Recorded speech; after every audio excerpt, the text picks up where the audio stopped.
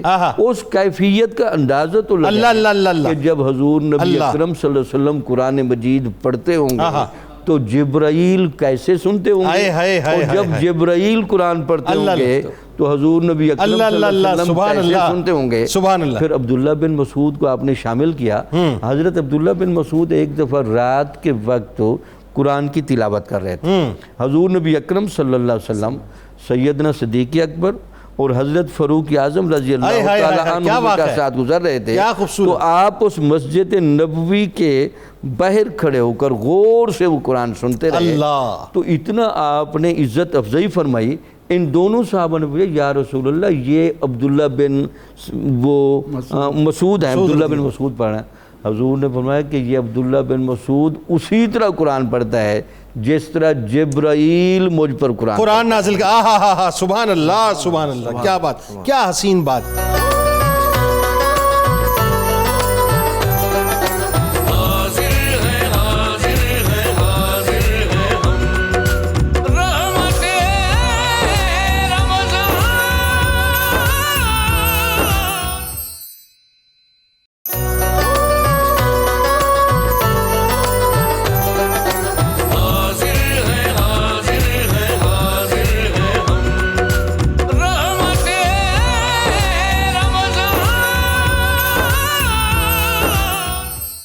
من حیث المجموعی سرکار علیہ السلام رمضان المبارک کو کیسے گزارا کرتے تھے؟ مثال کے طور پہ جب رمضان المبارک کا مہینہ آتا تو سرکار علیہ السلام کی سخاوت کا دریا یعنی اس طرح سے جو ہے وہ پورے سال ویسے تو موزن رہتا تھا، لیکن رمضان المبارک میں آپ کی سخاوت ایسی ہوتی جیسے جھونکے مارتی ہوئی جو ہوا ہوتی ہے وہ چلتی تھی.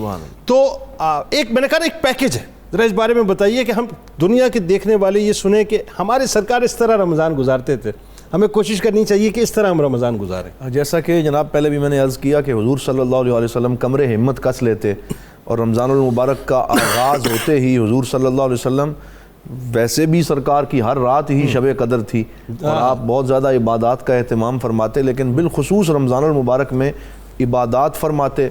اور آج کل ہمارے حفاظ کرام تو جس طرح قرآن پاک پڑھتے ہیں ان میں سے اکثریت اب ایسوں کی ہے کہ جس میں یعلمون اور تعلمون کے علاوہ سمجھ آنا بڑا مشکل ہو جاتا ہے. لیکن سرکار دو عالم صلی اللہ علیہ وسلم کے معمولات کی جب بات آتی ہے تو اس میں یہ ہے کہ آپ قرآن ایسے پڑھتے تھے کہ جو معنی جس سے گزر رہے ہوتے اس کا کیف لیتے. ورتل القرآن ترتیلا، یہ حضور صلی اللہ علیہ وسلم کا معمول مبارک. تیرے وجود پہ جب تک نہ ہو نزول کتاب، گرا کشا ہے نہ راضی نہ صاحب کشا. تو حضور صلی اللہ علیہ وسلم اس کا کیف لیتے، حتیٰ کہ یہ موجود ہے کہ سورہ نساء کی تلاوت کرتے ہوئے سرکار دو عالم صلی اللہ علیہ وسلم جب اس آیت پہ پہنچے وَجِئْنَا بِكَ عَلَىٰ هَٰؤُلَاءِ شَهِيدًا، تو حضور صلی اللہ علیہ وسلم کی ہچکی بند گئی اور سرکار دو عالم کی داڑھی مبارک آنسوؤں سے تر ہو گئی. اسی طرح جب عذاب والی آیات سے گزرتے تو روتے اور جب بشارات والی آیات سے گزرتے تو خوشی کا اظہار فرماتے. تو ہمیں بھی رمضان المبارک میں قرآن تو پڑھنا چاہیے لیکن اس میں اس کیف سے ضرور گزرنا چاہیے جو حضور صلی اللہ علیہ وسلم کا معمولات. اسی طرح سرکار کے معمول میں یہ بھی تھا کہ دوسروں کو بھی فرمایا اور خود بھی، حالانکہ جیسا ہم نے پہلے ذکر کیا حضور کو تو ساری رات بھی نہ کھائیں تو نورانیت کی غذا تھی، لیکن اس کے باوجود سحری فرماتے اور آپ فرماتے تسحروا فإن فی السحور برکہ، کہ سحری کیا کرو اور سحری میں برکت ہے. میں اکثر جنید صاحب یہ کہتا ہوں کہ جو لوگ یہ کہتے ہیں کہ یہ برکت کیا ہوتی ہے اور اسے کیسے محسوس کیا جا سکتا ہے، تو سرکار نے فرما دیا کہ اور کہیں ملے نہ ملے سحری میں ضرور ملے. تو اس کو محسوس کرو کہ جب سحری کھاؤ کہ یہ برکت میں وصول کر رہا ہوں، یہ میری صحت پہ اچھے اثرات مرتب کرے گی، یہ مجھے روحانیت اور نورانیت کا کیف عطا کرے گی. پھر سرکار دو عالم صلی اللہ علیہ وسلم تعجیل الافطار کی بات کرتے کہ افطار میں جلدی کرو. یہ نہ بتاؤ کہ میں بڑا جو ہے وہ بڑا میں جو ہمت والا ہوں، مجھے کچھ نہیں ہوتا، نہیں، بلکہ اللہ کا حکم یہ ہے کہ ایک تو اس وقت، اور سرکار نے فرمایا ثلاث لا ترد، تین چیزیں رد نہیں ہوتی. 3 دعائیں رد نہیں ہوتی. فرمایا ایک روزے دار کی دعا جو افطار کے وقت کرے. اس لیے ہمیں یہ چاہیے کہ ہم اپنے بچوں اپنی فیملی کو جب بٹھا رہے ہیں اس وقت صرف اپنی باتوں میں مشغول نہ رہیں بلکہ افطار کے وقت سرکار دو عالم کے معمولات پہ عمل کرتے ہوئے ان دعاؤں کا اہتمام کریں کیونکہ وہ قبولیت کا وقت ہے. سبحان اللہ. اسی طرح آخر میں یہ بھی کہنا چاہوں گا کہ حضور صلی اللہ علیہ وسلم کے میرے آقا کے معمولات میں یہ تھا کہ بہت زیادہ دعا کا اہتمام رمضان میں فرمایا. اسی لیے بزرگوں نے فرمایا, حضرت امام غزالی فرماتے ہیں کہ بزرگوں کا معمول سرکار کی سیرت سے اخذ کرتے ہوئے یہ تھا کانو یجہزون الادعیۃ لرمضان, کہ وہ سارا سال رمضان کے لیے دعائیں جمع کرتے تھے کہ اس سال کے آخر میں جب رمضان آئے گا ہم نے یہ 5-6 چیزیں اپنے رب سے منوانی ہیں, اور پھر اس پہ اصرار کرتے, سحری میں مانگ رہے ہیں, افطار میں مانگ رہے ہیں.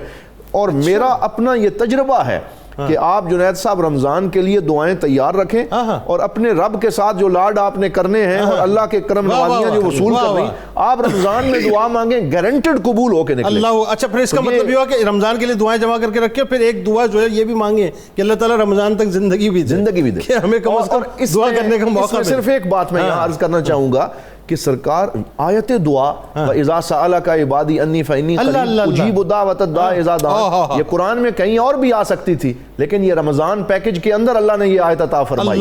یعنی پہلے فرمایا شہر رمضان الذی انزل فیہ القرآن ھدی للناس وبینات من الھدی والفرقان فمن شہد منکم الشہر فلیصم.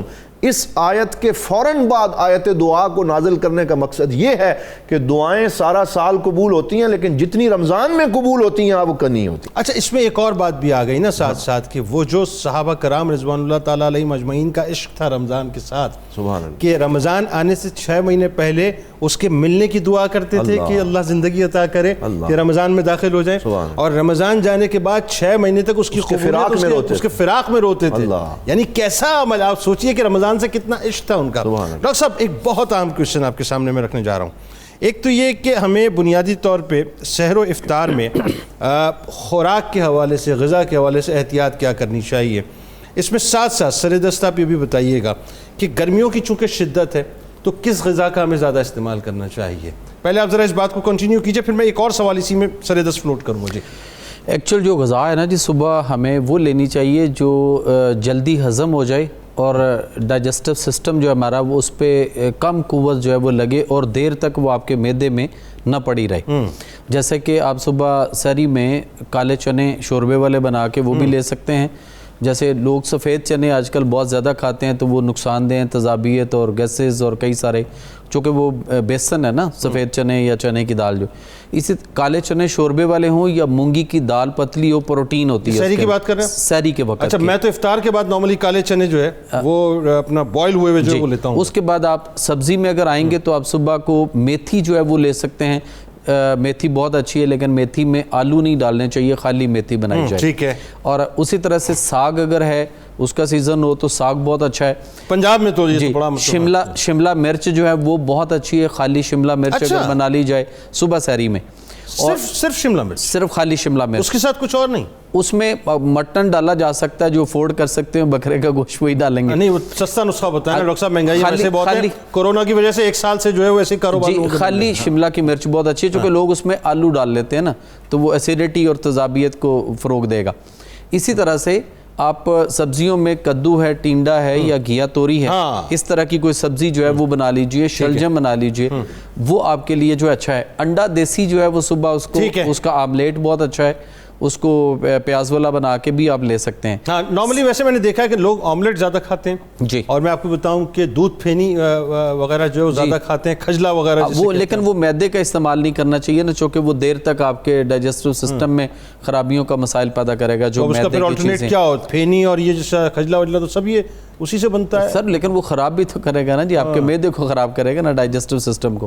اور جو صبح کو ہم سحری میں پراٹھا لیتے ہیں یہ نہیں لینا چاہیے. آپ خشک روٹی بنائیں, سادہ روٹی چپاتی بنائیں پھلکا ٹائپ, اور اس کے بعد اس کو نیچے اتار کے آپ اس کے اوپر دیسی گھی لگا لیں, اس کے اوپر مکھن لگا لیں, یا اس کے اوپر آپ زیتون کا تیل لگا لیں. ٹھیک ہے, تو یہ بہت اچھا ہے, چونکہ جو پراٹھا آپ لیں گے وہ آپ کے معدے کو, جگر کو, آگے پھر آنتوں کو دیر تک وہ پڑا رہے گا. اب افطار کا بتائیے. اچھا اس کے بعد صبح جو ہم دہی اور لسی لیتے ہیں یہ نہیں لینی چاہیے, اور چائے جو ہم سحری کے وقت پیتے ہیں اس کی بجائے ادرک, زیرہ, سفید اور سبز پودینہ کا قہوہ لیا جائے تاکہ آپ انرجیٹک رہیں, آپ کو 2-3-4 بجے تک آپ کو بھوک بھی نہیں لگے اور وہ جو پیاس کی شدت محسوس ہوتی ہے وہ نہیں ہوگی. اب سر مسئلہ یہ ہے کہ تو سوال در سوال پیدا ہوتا چلا جائے گا. دہی تو ہمارے یہاں ایسا ہے کہ سب سے پہلے یہ کہا جاتا ہے کہ آملیٹ کے ساتھ یا سالن کے ساتھ دہی لے کے آؤ تاکہ میرا معدہ جو ہے وہ ٹھنڈا رہے پورے دن. لیکن سر وہ معدہ ٹھنڈا ہو جائے گا تو جو آپ کی خوراک ہے وہ دیر تک پڑی رہے گی, پروسیس نہیں ہوگی. اچھا, معدے کے اندر جو حرارت ہے وہ حرارت سے خوراک ہضم ہونی ہے. دہی اور لسی اس کو ٹھنڈا کر دے گی. آپ کے جو گیسٹرک میوکوساز ہوتے ہیں نا معدے کے اندر, اس میں حرارت ہوتی ہے جس نے اس خوراک کو گرینڈ کرنا ہے. ٹھیک ہے, اور وہ حرارت آپ کل کر دیں گے, وقتی طور پہ سکون ضرور ہوتا ہے لیکن وہ خوراک آپ کی دیر تک معدے میں پڑی رہے گی تو معدہ آپ کا خالی کب ہوگا, خوراک کو ڈائجیشن نہیں کر سکے گا اور آگے آپ کے پروسیس نہیں کروا سکے گا. اس لیے وہ نہیں لینا. اور ادرک, زیرہ سفید اور سبز پودینہ کا قہوہ لیجئے سحری میں اور اس کے بعد روزہ رکھ لیجئے. نہیں وہ تو میں نے طے کر لیا, میں نے کرنا ہے, وہ تو آف دی ریکارڈ بات ہو رہی تھی آپ سے. اور افطار جو ہے وہ شام کو آپ کو 4 کھجوریں لیں, 8 بادام کی گریاں لیں, عدد بھی لے لیں, اگر 3 لے لیں 5 لے لیں 7 ہاں جی اس طرح سے لے لیں. اس کے بعد بادام توڑ کر اس کو ثابت بادام توڑ کر تازہ گری نکالنی چاہیے, چونکہ جو گریاں نکلی ہوتی ہیں وہ فنگس والی اور وہ اس میں آئل نہیں ہوتا. اور دوسری بات یہ ہے کہ آپ اس میں نیم گرم دودھ کے ساتھ افطار کیجئے. اچھا, وہ زیادہ اچھا ہے چونکہ آپ کی وہ جو حرارت غریزی ہے جو سارا دن معدے کی وجہ معدے میں جو پیدا ہوئی ہوتی ہے جگر میں, وہ آگے آپ کی پوری باڈی میں سرکولیٹ کر سکے. اور اس کے بعد آپ جب یہ دودھ پی لیں نیم گرم تو اس کے بعد آپ نماز کے لیے چلے جائیں. پھر واپس آ کر اس کے بعد پھر آپ کھانا لیجئے جو بھی آپ نے لینا ہے, 1 چپاتی, بٹ بھوک رکھ کے کھائیے چونکہ معدے کو اور جگر کو سارا میٹابلائز کرنا ہے آپ کے سارے اس چیز. پھر تراویح وغیرہ کا اہتمام. اور اس کے بعد پھر آپ نا 1 کپ قہوہ بتانے لگا ہوں, اس کو مہروی قہوہ کہتے ہیں. ادرک, زیرہ سفید, سبز پودینہ, دال چینی اور کلونجی, اس کا قہوہ بنا کے پئیں گے تو یہ آپ کو انرجیٹک کر دے گا.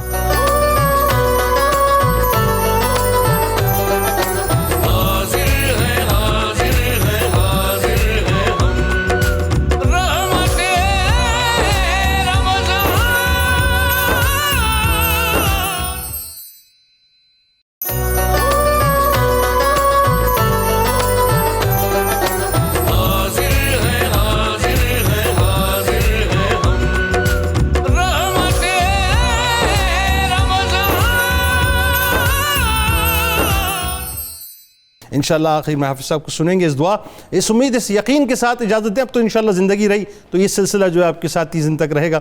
اس دعا, اس امید, اس یقین کے ساتھ اجازت دیں کہ اللہ تعالیٰ آپ کا, ہمارا, ہم سب کا حامی و ناصر ہو. اللہ حافظ. یہی ہے مدعا منزل,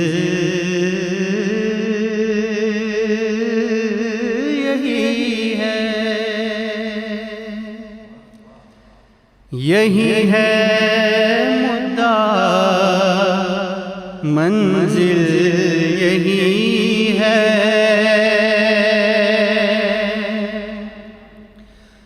یہی ہے مدعا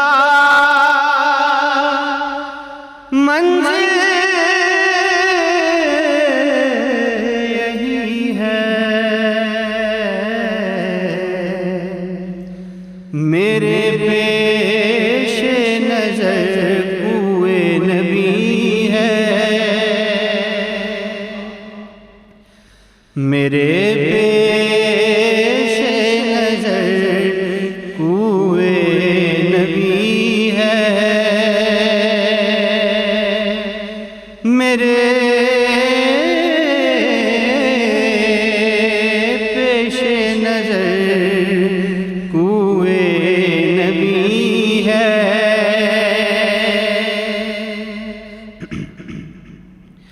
خیال غیر سے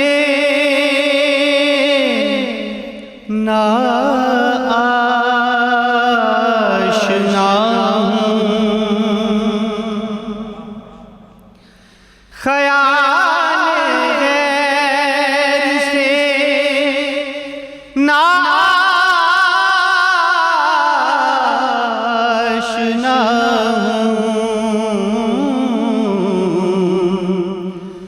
در خیر الورا سے لو لگی ہے, درے خیر الورا سے لو لگی ہے،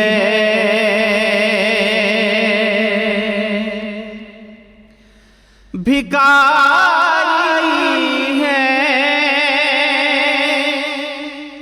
حواس ہوا کی،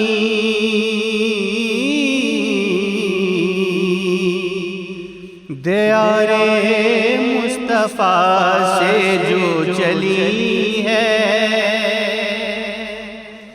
دیار مصطفیٰ سے جو چلی ہے، مجھے کیا گردشیں دوران کی پرواہ، مجھے کیا گردشیں دوران کی پرواہ، میرے ہاتھوں میں دامان نبی ہے، میرے ہاتھوں میں دامان نبی ہے، لیا ہے قطب جب بھی نام ان کا،